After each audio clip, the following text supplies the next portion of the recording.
Margaret awoke, startled, a cold sweat clinging to her.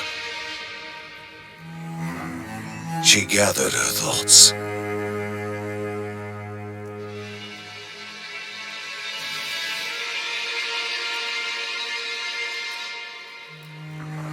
Aged wood creaked, echoing through the quiet rooms.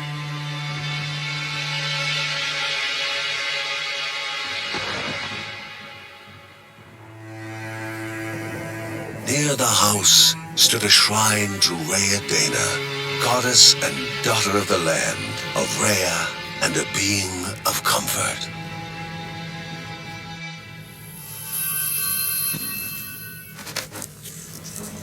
Margaret sought answers.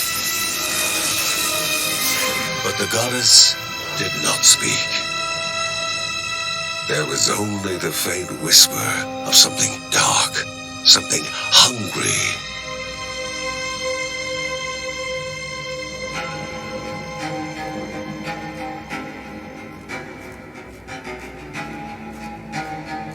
The old seer's bones felt the weight of their age as she climbed.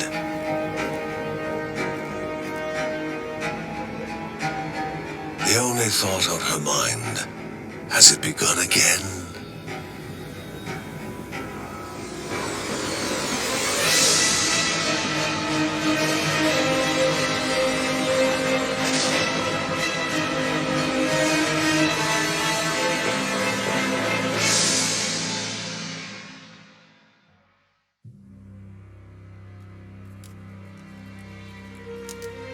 John's mission would be a simple one. He was to investigate Rhea's greatest shrine.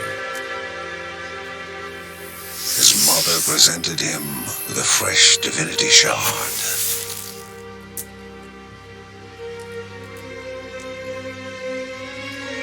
From his brother came a newly sharpened sword.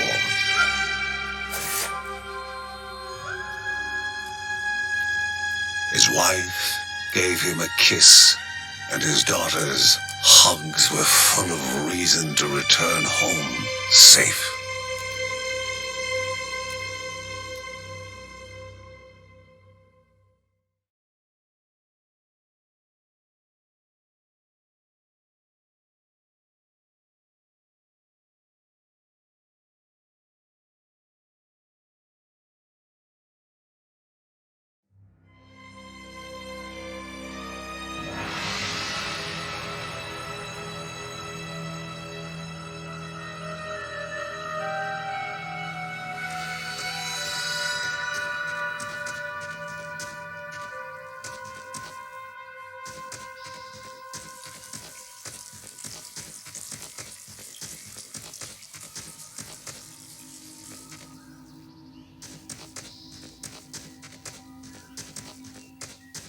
Rhea, a land long forgotten, a place of unimaginable beauty.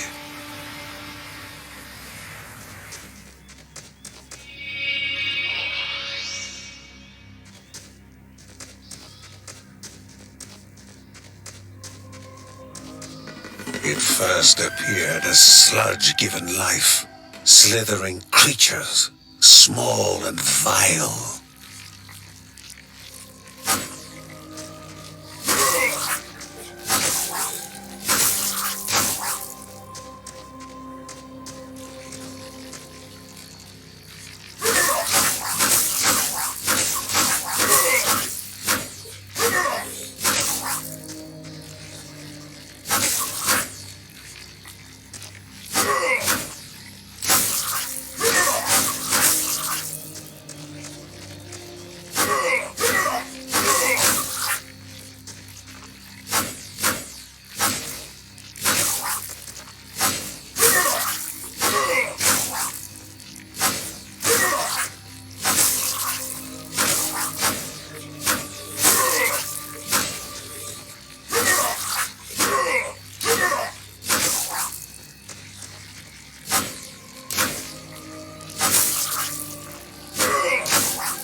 impeding further progress. A battle was certain.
Vanished by light itself, the corruption abated, leaving the shard cold in hand, dark, in need of life.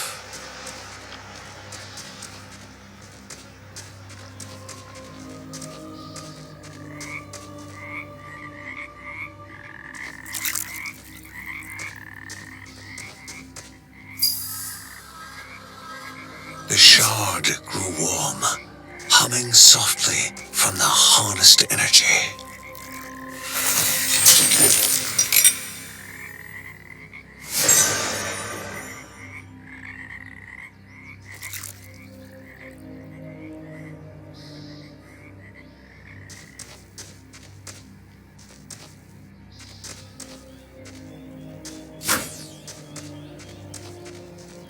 Before him was now one more dangerous than those that came before.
Goblins, a familiar threat, albeit farther out than usual.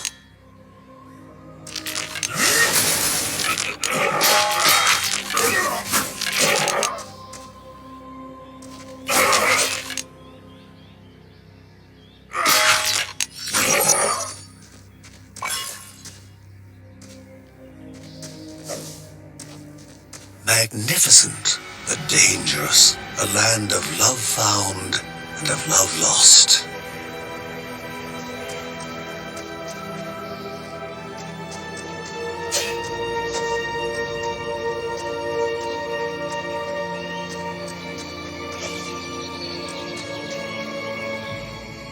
Before him was sacred ground, left untouched in days gone by.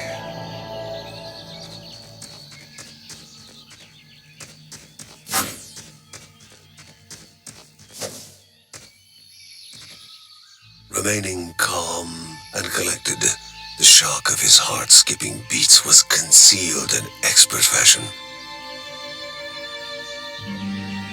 Before him stood Linda, his eldest daughter, with bow and quiver at the ready, determined to do her part.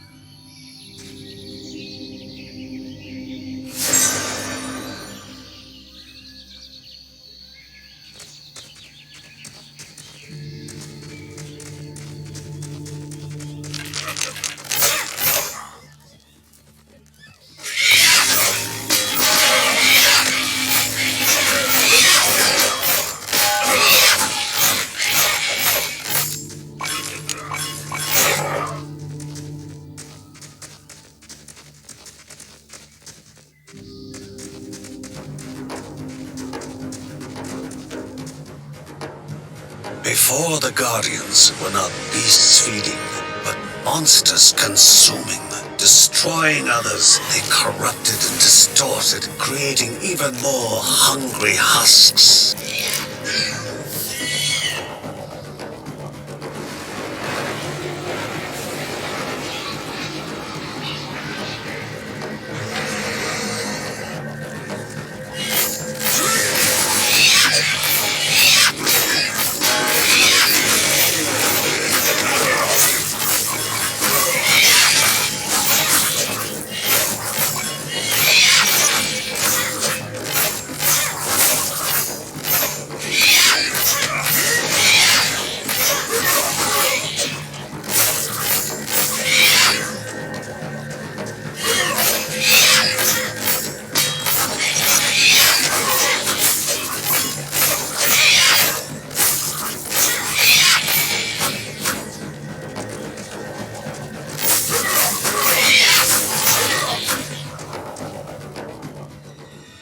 Both father and daughter gathered their thoughts, their hearts heavier than before.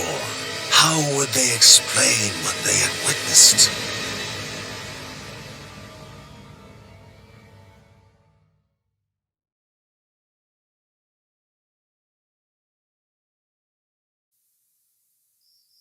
The ancient tree had been cut down. Together, father and daughter described the horror, the creatures dripping with decay that slithered into bodies stuck between life and death to bolster their ranks. Grandma Margaret confirmed what they all feared.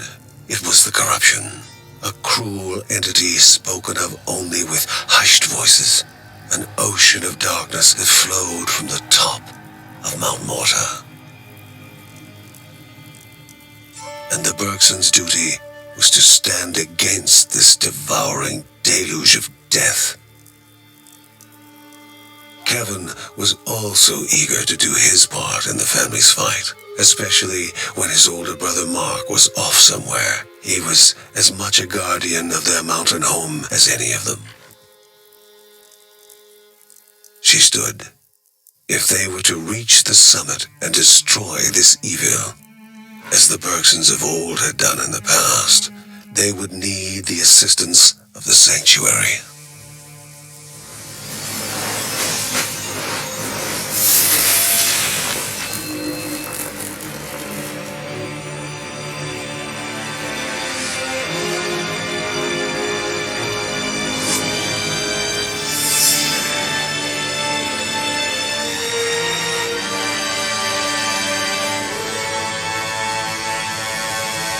Given to the Bergsons by Rhea herself, the sanctuary was a gateway to the mysterious lands around the mountain. Margaret pointed to the huge crystal at the center of the den, revealing their next task: to activate it and open the way to the source of the corruption. And once Rhea's 3 spirits are gathered on the grounds, the only gate to the top of Mount Morta will open in this chamber. By himself, or with the assistance of those who loved him, John needed to gather the 3 spirits from their lands. Without them, he would not be able to stem the flow of the corruption.